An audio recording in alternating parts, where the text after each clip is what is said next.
Près d'un mois après la conférence à Berlin, le Conseil de sécurité de l'ONU a voté mercredi une résolution réclamant qu'un cessez-le-feu durable succède à la trêve fragile observée en Libye depuis janvier. Il s'agit de la première résolution de l'organe onusien depuis la reprise du conflit interlibyen en avril.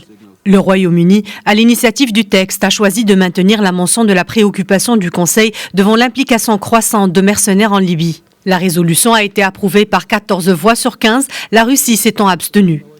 Lors des négociations, Vassili Nebenzia, l'ambassadeur russe à l'ONU, a expliqué l'abstention de son pays par les doutes de Moscou sur la possibilité de faire appliquer cette résolution alors que les modalités d'un cessez-le-feu ne sont pas encore arrêtées par Khalifa Haftar et Faiz Sarraj, les deux leaders rivaux.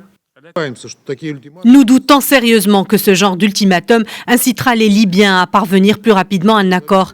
Nous souhaitons que les résolutions du Conseil de sécurité sur la Libye soient mises en œuvre. Toutefois, en se basant sur ce texte, nous ne pensons pas que ce sera possible. L'ONU a par ailleurs regretté que les vols réguliers transportant son personnel en Libye ne soient pas autorisés à atterrir par les forces de Haftar. Nous sommes étonnés d'entendre de telles accusations de la part de l'émissaire Hassan Salamé.